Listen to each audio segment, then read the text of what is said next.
આજથી આપણે આપણા સાહિત્ય વિવેચના સિદ્ધાંતો નામના પેપરનો બીજો યુનિટ શરૂ કરવા જઈ રહ્યા છે. પ્રથમ યુનિટની વાત આપણે અહીંયા પૂર્ણ કરી દીધી છે અને બીજો જે યુનિટ છે આપણો એ યુનિટનું ટાઇટલ છે સાહિત્યની વિભાવના અને એમાં એક પેટા મુદ્દો છે વ્યવહારની ભાષા અને સાહિત્યની ભાષા. આ મુદ્દા પર આપણે ચર્ચા કરીએ. સાહિત્યની વિભાવનાની ચર્ચા કરતાં પહેલાં આપણે વિચારવું પડે કે સૌથી પહેલો પ્રશ્ન એ થાય કે સાહિત્ય કોને કહેવાય, સાહિત્ય એટલે શું?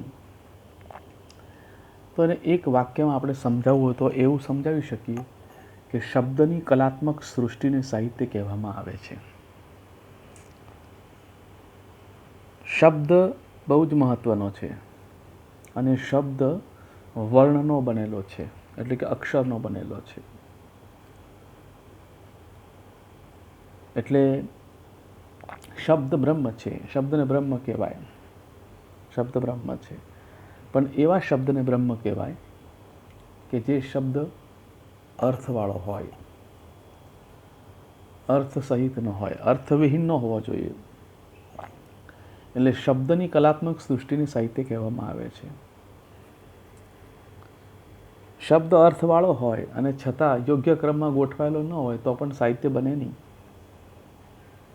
એને પણ યોગ્ય ક્રમાનુસાર ગોઠવવા પડે તો જ એમાંથી કંઈક કલાત્મકતા સરે, બાકી ન સરે. એટલે શબ્દની કલાત્મક સૃષ્ટિને સાહિત્ય કહેવામાં આવે છે. સ્થૂળ સ્વરૂપે તો બધા જ પ્રકારની કૃતિઓને સાહિત્ય કહેવામાં આવે. સર્વસામાન્ય સમજ તો આપણે એવી છે કે સ્થૂળ સ્વરૂપે તો બધા જ પ્રકારની કૃતિઓને સાહિત્ય કહેવામાં આવે. સાહિત્ય એટલે જેમાં હિતનો ભાવ છે, એટલે કે જેમાં કોઈક ને કોઈક હિત સાધન થતું હોય એને સાહિત્ય કહેવામાં આવે.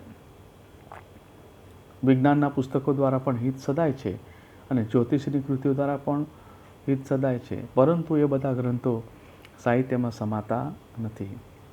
સાહિત્યમાં તો નીચેની બે બાબતો હોય તેવી કૃતિઓને સ્થાન પ્રાપ્ત થાય છે. કઈ બે બાબતો છે? તો પહેલી છે જે રચના પોતાના વિષય અને રચના વિધાન દ્વારા સામાન્ય માણસોને આકર્ષિત કરતી હોય. જે રચના પોતાના વિષય અને રચના વિધાન દ્વારા સામાન્ય માણસોને આકર્ષિત કરતી હોય એવી કૃતિઓને આપણે સાહિત્યિક કૃતિ કહીએ છીએ.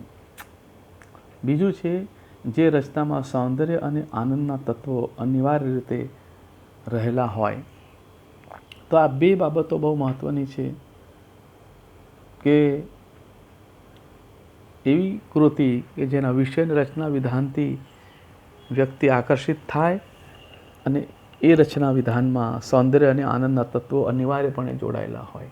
એટલે આપણે કળાની ચર્ચા કરતી વખતે પણ કહેલું કે કળા આનંદલક્ષી છે. કળાથી આનંદ પ્રાપ્ત થાય છે. કળાનો સંબંધ એ આપણા મન સાથે છે, ચિત્ત સાથે છે. કળાનો આનંદ પ્રાપ્ત કરવાથી ભૂખ નથી મટતી, પણ મનની ભૂખ મટે છે, ચિત્તને આનંદ પ્રાપ્ત થાય. એટલે કોઈ પણ સાહિત્ય કૃતિ જ્યારે કલાકૃતિ બને છે ત્યારે એમાં સૌંદર્ય અને આનંદનું તત્વ ભળે છે. બરાબર? એટલે સાહિત્ય એક એવી રચના છે જેનો વિષય વસ્તુ સંકલના આકર્ષક હોય અને જેમાં સૌંદર્ય અને આનંદના તત્વો અનિવાર્યપણે રહેલા હોય છે. ત્યારે જ એ કૃતિ સાહિત્યિક કૃતિ બનતી હોય છે. સંસ્કૃતમાં સાહિત્ય શબ્દ સહિત પરથી બનેલો, એટલે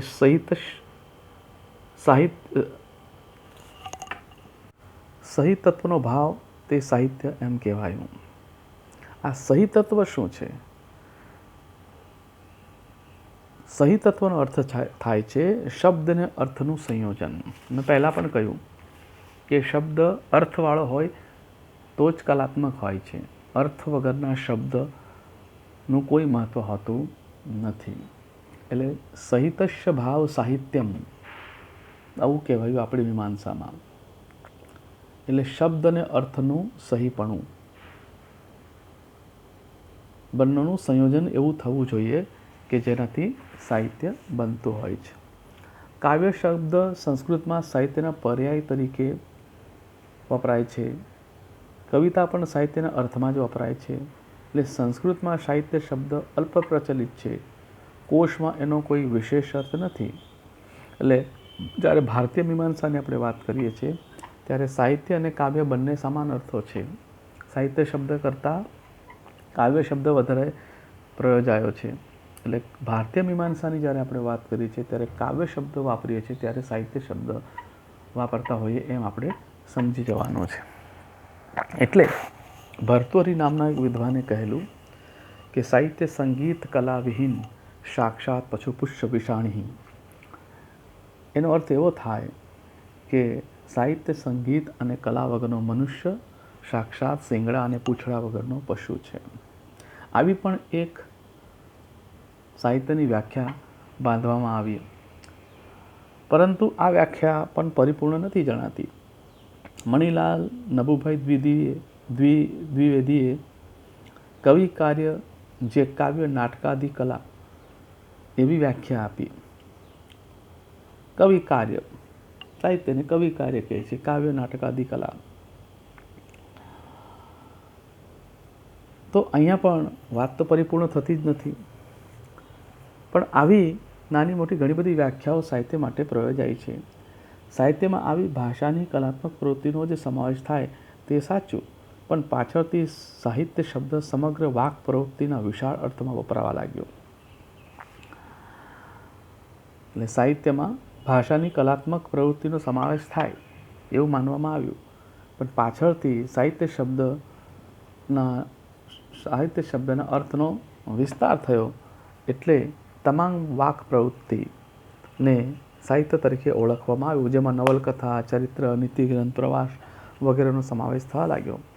પરંતુ આ સઘળી ભાષાની પ્રવૃત્તિને જો સાહિત્ય કહેવા જઈશું તો ઘણું બધું સાહિત્યેતર પણ એમાં ભરાઈ જાય. એટલે સાહિત્યનો મૂળ અર્થ મર્યાદિત અર્થ જ ખરેખર સાર્થક કહેવાય. સંસ્કૃતમાં સાહિત્ય કાવ્ય પર્યાયવાચક છે, પણ હવે આપણે સાહિત્યમાં કાવ્યનો સમાવેશ કરીએ છીએ. સાહિત્ય એ રીતે એવો વ્યાપક શબ્દ બને છે જેમાં કાવ્ય, નાટક, નવલકથા જેવા કલાત્મક સર્જનનો જ સમાવેશ થાય. ભામહ એમ કહે છે, શબ્દાર્થો સહિતો કાવ્યમ. ભામહ નામના વિદ્વાને કહ્યું કે શબ્દાર્થો સહિતો કાવ્યમ.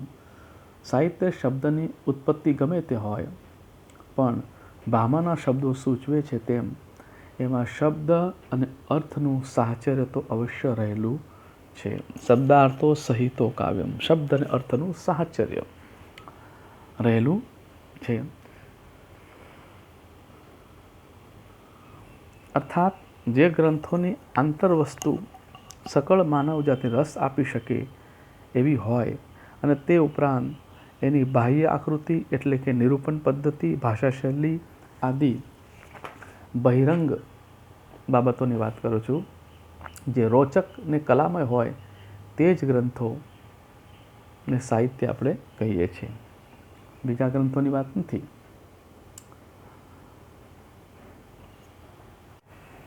અંગ્રેજી સાહિત્યમાં સાહિત્ય માટે લિટરેચર શબ્દનો પ્રયોગ કરવામાં આવ્યો છે. એનું મૂળ લેટર એટલે અક્ષર, મૂળાક્ષર શબ્દ પડેલો છે. લિટરેચરનું મૂળ લેટર શબ્દ છે. લેટરનો અર્થ થાય અક્ષર, મૂળાક્ષર. આપણે ગુજરાતીમાં પણ મૂળાક્ષરો છે, ક, કા, કી એ આપણા મૂળાક્ષરો છે, બરાબર. અને ક, કા, કી અથવા તો ક, ખ, ગ, ઘ કહીએ છીએ ત્યારે એ સ્વર અને વ્યંજન ભેગા થઈને જે બને છે એ. તો એ રીતે અહીંયા મૂળાક્ષર લેટર છે અને એમાં એ શબ્દ પડેલો છે. લેટર અક્ષર શબ્દ ભાષામાં સર્જાય તે લિટરેચર કહેવાય. અક્ષર શબ્દ ભાષામાં સર્જાય તેને લિટરેચર કહેવાય. એટલે અક્ષરમાં લખાય તે બધું જ કંઈ સાહિત્ય ન કહેવાય. જે કંઈ અક્ષર રૂપે છપાય તેને સાહિત્ય કહેવાય. તો બધા શાસ્ત્રો, સરકારી પરિપત્રો, જાહેરાતો, ઇતિહાસ, ભૂગોળ પણ સાહિત્ય કહેવું પડે, પણ એવું નથી. એટલે શબ્દ ઘણો વિશાળ છે, પણ એમાંથી આપણે આપણી વિવેક બુદ્ધિ વાપરીને ખરેખર સાહિત્ય શું છે તે સમજવું પડે. જોન્સન નામના વિદ્વાને સાહિત્યની વ્યાખ્યા આપતા કહેલું કે સાહિત્ય એટલે સત્ય અને આનંદનું કલ્પનાજન્ય અને વિવેકયુક્ત સંયોજન. સાહિત્યમાં જીવન અને જગતનું સત્ય હોય છે, પણ તે સત્ય માત્ર કંટાળાજનક નથી હોતું, આનંદપૂર્ણ હોય છે. વળી સત્યને રજૂ કરવા માટે કલ્પનાની ઔચિત્ય વિવેકપૂર્વક મદદ લેવી પડે છે. સાહિત્ય કલ્પનાનું આનંદપ્રદ સર્જન છે. એબરક્રોમ્બી સાહિત્ય માટે એમ કહે છે કે સાહિત્યને ભાષામાં અભિવ્યક્ત સાધવાની કલા તરીકે ઓળખાવે છે. પણ પછી વિગતે વ્યાખ્યા આપતા કહે છે કે સાહિત્યની કલા એટલે અનુભવ લેખે જ મૂલ્યવાન ગણીને ભાષા દ્વારા અન્યને પહોંચાડવાની કલા. અહીં અભિવ્યક્તિને પ્રત્યાયન સુધી પહોંચાડી છે અને અનુભૂતિનું મૂલ્ય આપ્યું છે. સાહિત્ય ભાષાકીય અભિવ્યક્તિ છે. એ જીવનના સત્ય કે અનુભૂતિની કલાત્મક અભિવ્યક્તિ કરે છે. ભાષાના માધ્યમ દ્વારા સૌંદર્યની અભિવ્યક્તિ એટલે સાહિત્ય કહેવાય. ભાષાના માધ્યમ દ્વારા સૌંદર્યની અભિવ્યક્તિ કરવી એટલે ભાષા. એમાં જેટલા રંગો પૂરીએ તેટલા ઓછા. વિગતે કહ્યું હોય તો સાહિત્ય એ જીવન અને જગતના તાત્વિક સત્યની સૌંદર્યાત્મક, આનંદજનક અને કલાત્મક એવી પ્રતિકાત્મક તથા પ્રત્યાયનક્ષમ ભાષાકીય અભિવ્યક્તિ છે.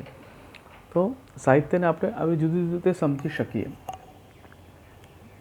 એટલે એ ભાષાના માધ્યમ દ્વારા સૌંદર્યની અભિવ્યક્તિ કરવાની છે. જે સૌંદર્ય પડ્યું છે એને ભાષાના માધ્યમથી સર્જક ભાવક સમક્ષ મૂકી દેતો હોય છે અને એમાં એની કલ્પનાના રંગો એ પૂરે છે. અને આ સાહિત્ય જીવન અને જગતના તાત્વિક સત્યની શોધ કરી અને જીવન અને જગતના સત્યની સૌંદર્યતાને આનંદપ્રદ રીતે, કલાત્મક રીતે, પ્રતિકાત્મક રીતે પ્રત્યાયનક્ષમ બનાવીને આપણી સમક્ષ મૂકવાનું કામ કરતો હોય છે.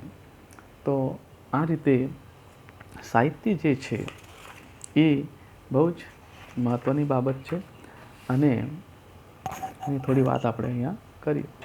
તો હવે આપણે આગળનો મુદ્દો જોઈએ.